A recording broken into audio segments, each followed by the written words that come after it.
يا أيها الذين آمنوا اتقوا الله حق تقاته ولا تموتن إلا وأنتم مسلمون اللهم انفعنا بما علمتنا وعلمنا ما ينفعنا وزدنا علما اللهم بك أصبحنا وبك أمسينا وبك نحيا وبك نموت وإليك النشور أما بعد. Bapak Ibu mukminin mukminat saudara-saudariku yang dirahmati Allah Subhanahu wa taala. Jazakumullahu khairan. Terima kasih banyak atas kesempatan silaturahim ini. Alhamdulillah di kesempatan penuh barokah ini kita dibangunkan oleh Allah Subhanahu wa taala. Ini pertemuan berbagai keberkahan. Ada keberkahan beribadah salat subuh berjamaah. Ada keberkahan rumah Allah Subhanahu wa taala di masjid ini. Ada keberkahan dalam kebersamaan persaudaraan yang indah. Ada keberkahan pagi hari sebagaimana doa Nabi sallallahu alaihi wasallam untuk umatnya, Allahumma barik li ummati fi bukuriha. Ya Allah, berkahilah umatku pada pagi harinya. Ini keberkahan yang berlapis-lapis. Itulah mengapa orang-orang beriman mesti menjaga suasana seperti ini, salat subuh di masjid berjamaah bersama keluarga besarnya. Dan pagi yang diawali dengan keberkahan, berharap bahwa sepanjang harinya penuh keberkahan. Tentu bagi yang datang ke masjid dengan niat karena Allah. Karena dulu zaman Nabi pun orang munafik juga sholat di belakang shaf Nabi itu Pak. Makanya ikhlaskan niat karena Allah, datang ke masjid karena Allah, itu dapat berkah hidupnya untuk dan keluarganya. Hadirin dirahmati Allah Subhanahu wa taala. Tema yang disampaikan ke saya pagi hari ini adalah tentang inspirasi pelajaran dari surat At-Tahrim. Surat At-Tahrim itu surat yang ke-66 yang ada dalam juz akhir dari juz 28. Hadirin dirahmati Allah, ini temanya sebenarnya banyak tema, tapi poin terbesarnya di At-Tahrim adalah tema keluarga. Sebelum saya masuk ke surat At-Tahrim, hadirin dirahmati Allah, seringkali kita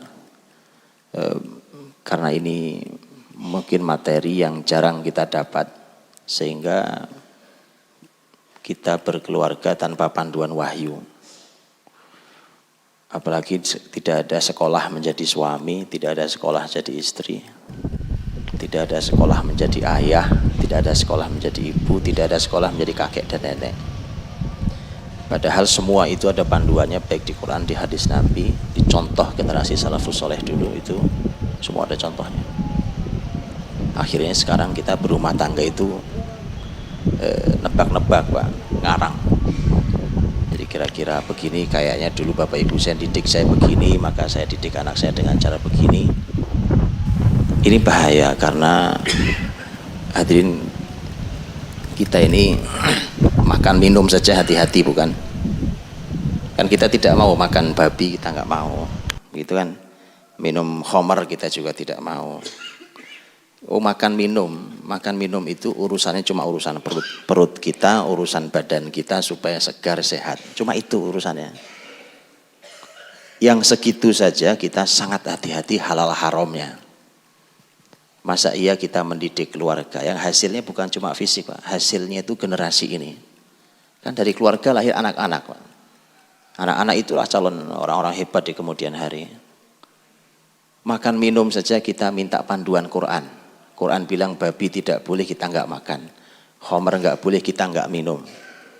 Untuk urusan keluarga kita jarang bertanya pada ayat, jarang bertanya pada Quran. Bagaimana Allah dan Rasulnya mengajari cara berkeluarga, bagaimana Rasul Muhammad mencontohkan sebagai seorang suami, ya ayah, ya kakek. Padahal dalam Quran bertebaran. Saya berikan satu contoh sebelum masuk At-Tahrim sekali. Saya berikan contoh. Kalau kita bicara tentang Nabi Ibrahim alaihissalam, kisah Nabi Ibrahim alaihissalam, itu kisah terkenal, kita sering mendengarnya. Tapi yang membahas Ibrahim sebagai ayah banyak atau enggak, Pak? Yang dipotret Ibrahim sebagai apa? Sebagai nabi, sebagai apa, kisah Ibrahim yang sering didengar apa, Pak? Yang menghancurkan patung, yang apa lagi? Yang dibakar, semua benar. Semua benar, dan Quran semua bicara hal itu. Tapi masalahnya Quran juga menyampaikan, sampai Quran mengatakan millata abikum. Abikum. Ini ajaran ayah kalian, Ibrahim. Allah sendiri menyebut sebagai Ibrahim itu ayah kalian. Ada keayahan, tema keayahan di diri Ibrahim. Di zikir pagi sore kita juga ada itu. Wa ala millati abina Ibrahim, di atas ajaran ayah kita Ibrahim. Bukankah Nabi Ibrahim di Quran juga dipotret beliau dengan anaknya, begitu bukan? Lagi ngapain, Pak? Ibrahim dengan anaknya lagi ngapain? Lagi bangun Ka'bah, Ustaz. Asal lihat, wa idh yarfa'u Ibrahimul qawa'ida minal baiti wa Ismail. Ketika Ibrahim membangun Ka'bah itu, meninggikan bangunan Ka'bah yang dibantu oleh Ismail. Sudah dapat ayat segitu pun, fokus kita bangun Ka'bahnya, Pak. Bukan fokus kebersamaan ayah dan anak dalam ketaatan. Jadi lihat gitu, tema keluarga itu di Quran besar sekali, sangat amat besar, tapi sangat jarang dibahas. Bukankah tentang tema Nabi Ibrahim alaihissalam yang mendapatkan kabar gembira di usianya, menjelang 100 usianya saat itu, Pak, belum punya anak, terus dapat kabar gembira bahwa dia akan dianugerahi anak. Bukankah luar biasa pelajarannya? Ibrahim yang lama menanti karena tidak kunjung punya keturunan. Pelajaran mahal. Contoh lain Nabi Musa alaihissalam. Kalau bicara Nabi Musa yang sering didengar apa, Pak? Fir'aun. Benar. Karena Nabi Musa alaihissalam itu dengan Fir'aun itu kisah yang paling banyak disebut dalam Quran. Jadi kisah orang terdahulu yang paling banyak disebut adalah Musa alaihissalam dan Fir'aun. Karena memang Nabi Muhammad diminta untuk belajar banyak pada Nabi Musa. Dan Nabi Muhammad belajar sangat banyak pada Nabi Musa. Waktu Nabi Muhammad disakiti di Ji'rana itu tempat antara Taif dan Mekah. Saat Nabi membagi ghanimah perang Hawazin dan Taif, Nabi disakiti oleh sebuah kalimat, karena ada kalimat yang menuduh Nabi bahwa Nabi tidak adil. Jawaban Nabi sederhana. Kata Nabi, laqad udhiya Musa bi aktsara min dzalika fasabar. Dulu Musa lebih disakiti dari ini. Pernah disakiti Musa lebih sakit dari ini, tapi Musa sabar. Jadi Nabi Muhammad itu banyak belajar pada Nabi Musa.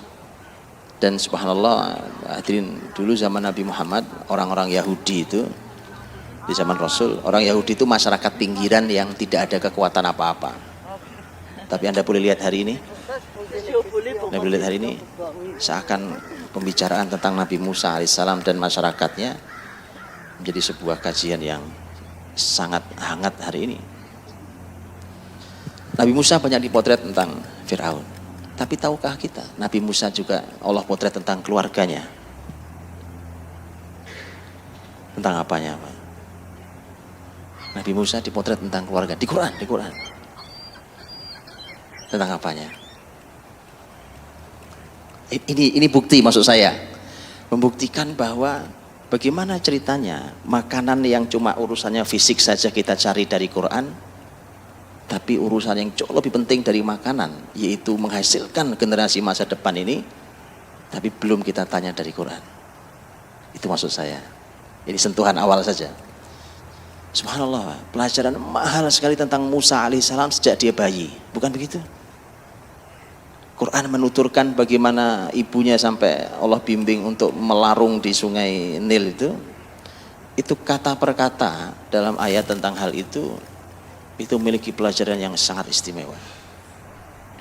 Sangat istimewa pelajaran itu. Saya kasih contoh, Pak. Saya kasih contoh.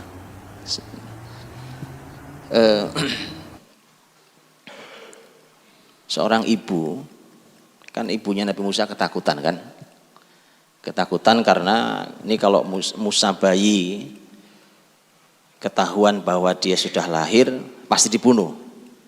Karena keputusan paling aneh di sebuah negeri saat itu adalah bahwa setiap bayi laki-laki yang lahir dari kalangan Bani Israel harus mati.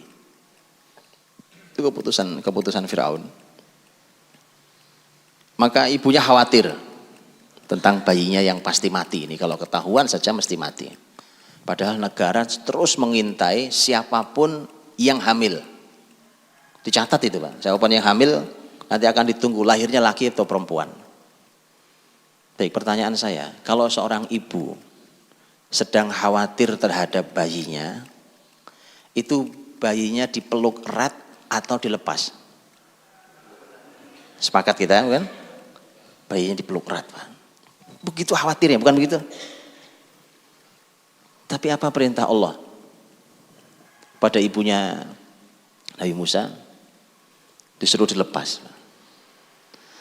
Ibu sedang khawatir, bayi malah disuruh lepas, Pak.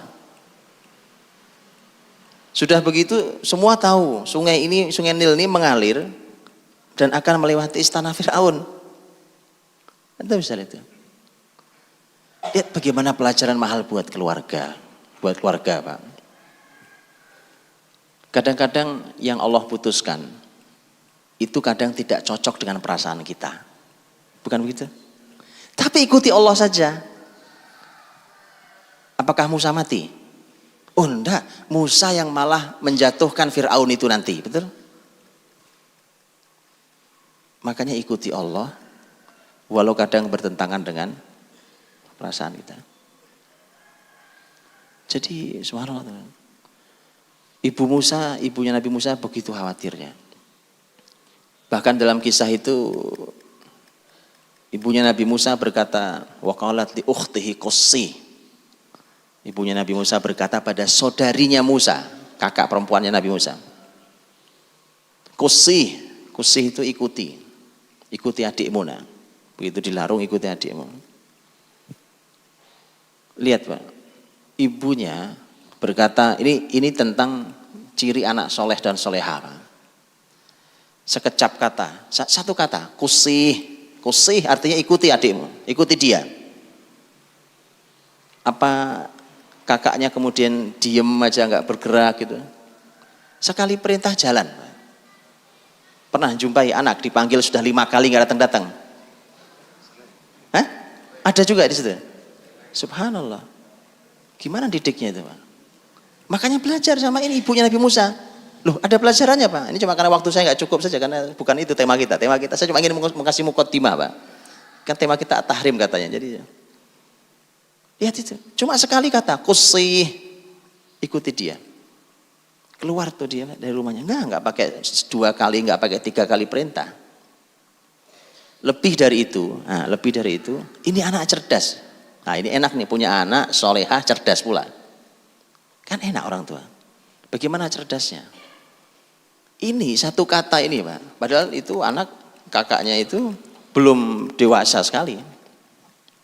Cuma satu kata, tidak ada panduan detailnya, tetapi dia bisa menerjemahkan dengan detail. Kan cuma satu kata. Tapi apa yang dilakukan? Begitu dia keluar, dia bukan ngikutin gitu adik, bukan, Pak. Karena kalau dia ngikuti begitu, nanti ada petugas negara yang curiga, nih ada apa? Ada kotak mengapung di atas air. Kemudian yang ngikuti seorang perempuan dari masyarakat Bani Israel, kalau mencurigakan diambil, kemudian ketahuan bayi laki-laki, ini pasti saudaramu, Bani Israel juga pasti dibunuh.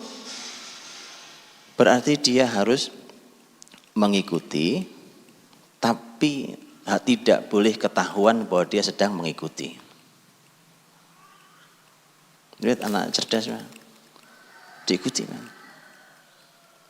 Terus diikuti gitu, tanpa harus ketahuan bahwa dia sedang mengikuti kotak yang mengapung di atas air itu.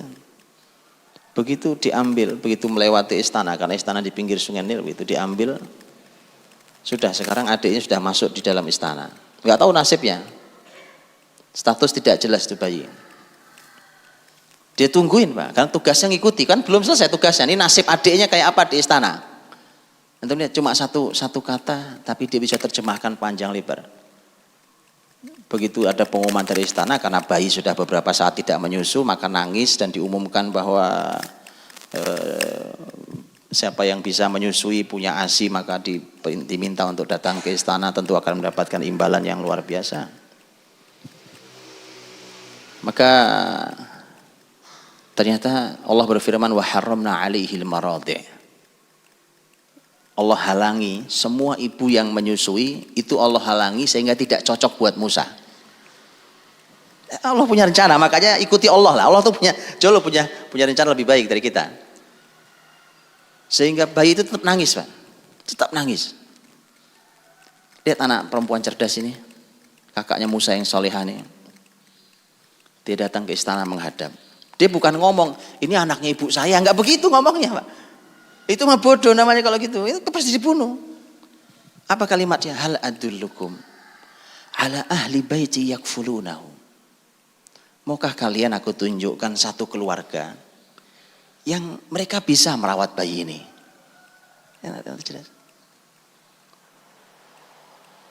Tentu istana bilang, oh boleh bawa ke sini, ibumu ya sini. Datang ibu Musa ke istana, menyusui itu bayi, dia mau ibunya, Pak. Istana tidak tahu, sampai detik itu istana tidak tahu. Saya cuma ingin motret bahwa satu kecap kata langsung dijalankan, dan satu kata itu bisa diterjemahkan dengan sangat baik oleh anak ini. Enak kan punya anak gitu, Pak?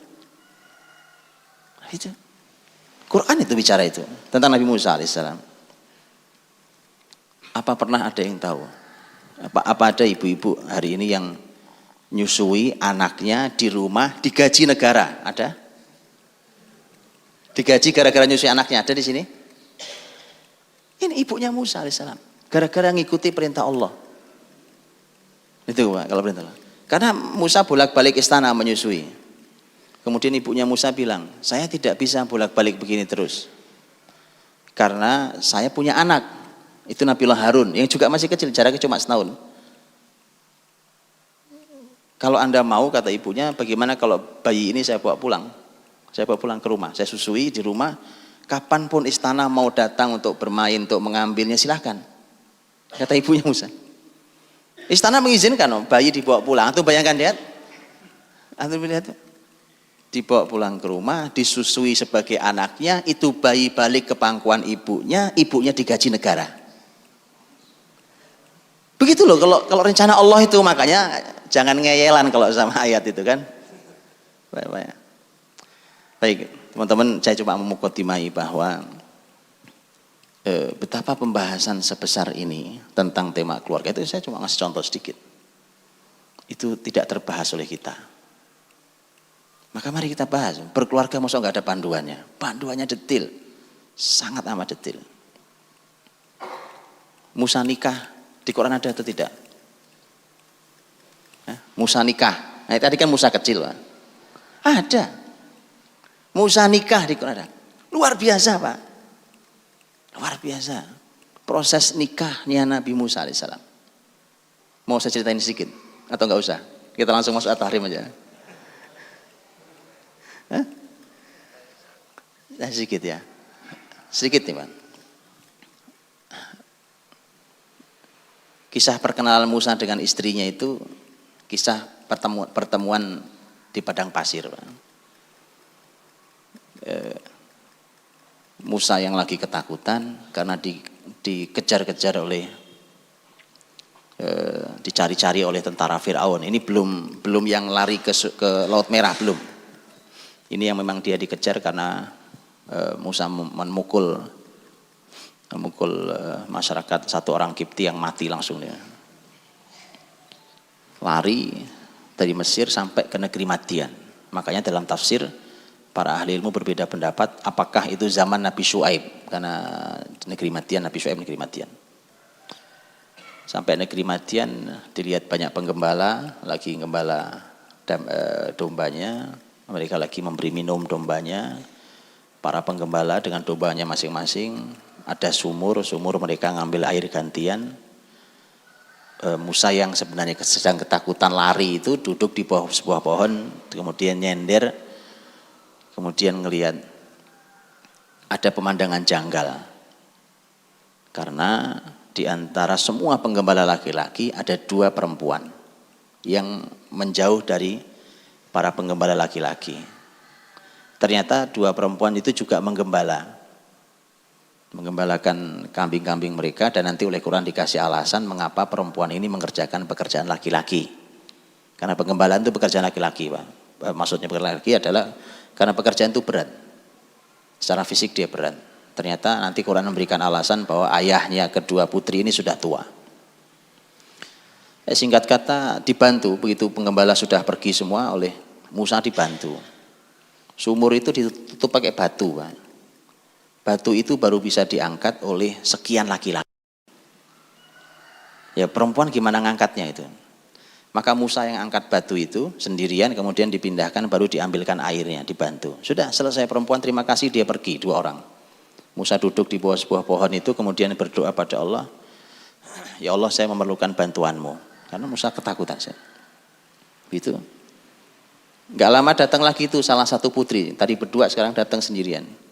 Waja'athu ihdahuma tamshi 'ala istihya. Salah satu dari wanita itu datang ke Musa dalam keadaan malu.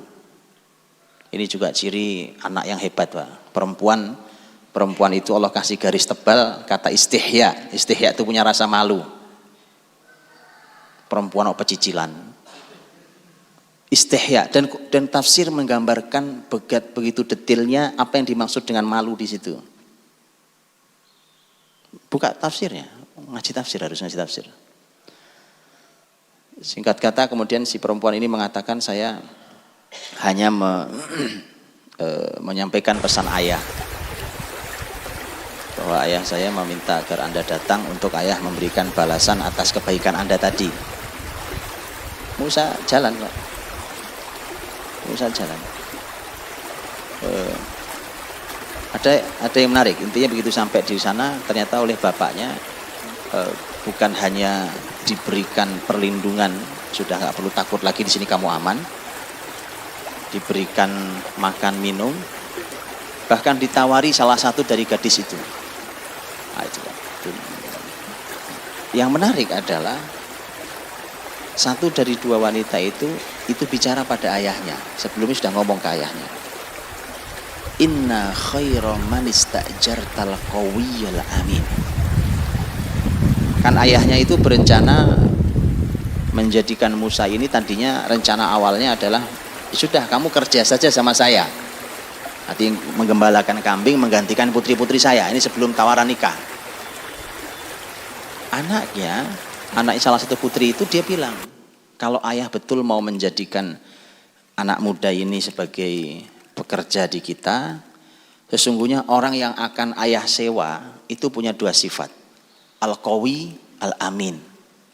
Inna khaira man istajartal qawi, al-amin.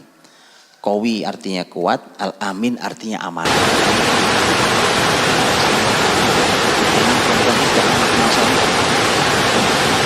Baru tadi kok bisa menilai? Kok dia bisa nilai bahwa ini anak muda ini kuat, amanah? Gitu loh, Pak. Jadi punya anak itu yang pinter. Jadi bohong kalau orang bilang saya perlu kenal Pak makanya saya pacaran. Belajar sama putri solehah ini, baru kenal tadi pagi, Pak. Siang hari langsung bilang ke bapaknya, ini anak muda ini kuat lagi amanah. Coba itu ilmu apa itu, Pak? Ya kan? Anda tahu sebabnya? Kuatnya secara fisik karena Musa ngangkat batu, Pak. Itu sudah terbukti. Wong itu batu biasa diangkat berapa orang laki-laki. Amanahnya di mana? Tahu amanah di mana, Pak? Ini laki-laki amanah, ini berat. Kalau kuat doang kelihatan fisik gampang, Pak. Ya kan? Kelihatan fisik. Tapi kalau amanah, gimana menilainya? Gimana, Ustaz? Waktu di perjalanan. Itu kan perempuan datang sendiri. Tadi kan berdua. Lah sekarang sendiri, Pak. Sendiri. Hanya ada sepasang muda dan mudi. Oke. Yang satu Musa yang masih muda, yang satu perempuan yang masih muda. Begitu mereka jalan, kan tadi dia bilang, perempuan itu bilang, ayah saya, inna abi yad'uk, ayah manggil Anda, untuk ayah memberikan balasan. Ya sudah, kata Musa, jalan. Dalam tafsir disebutkan, Pak. Itu perempuan kan yang tahu jalan ke rumahnya. Dia jalan di depan, perempuan di belakangnya. Musa di belakangnya. Lama-lama Musa nggak tahan, Pak. Anak muda kan. Namanya angin padang pasir kan antum tahu, ya kan. Di depannya ada gadis, ya. Di belakangnya ada lelaki, angin tiup kanan, tiup kiri, lama-lama. Ini angin padang pasir nakal juga lama-lama. Oke. Musa bilang, "Dek, mundur ke belakang. Saya duluan." Kan tapi aneh, emang tahu rumahnya, kan nggak tahu rumahnya. Kata Musa, gampang. Saya akan jalan terus lurus. Kalau saya harus belok kanan, lempar kerikil ke kanan. Kalau saya harus belok kiri, lempar kerikil ke kiri. Kalau lurus jangan dilempar. Kan saya jalan lurus, ya kan? Di depannya ada Musa. Kanan dan kiri. Tuh lihat. Wanita itu mudah menyimpulkan bahwa ini laki-laki amanah, Pak. Berdua. Gak ada yang lain. Berdua di padang pasir, sepi padang pasir. Ya kan? Begitu, Pak. Itu yang cocok jadi mantu. Yang begitu, Pak, cocok jadi mantu. Wah, anak dibawa kemana-mana diambil jadi mantu. Itu nggak cocok, Pak. Makanya kan tadi saya bilang, belajarlah dari Quran, panduan apa saja tentang berkeluarga ada. Oke, cukup ya mukadimahnya. Hadirin dirahmati Allah, saudaraku.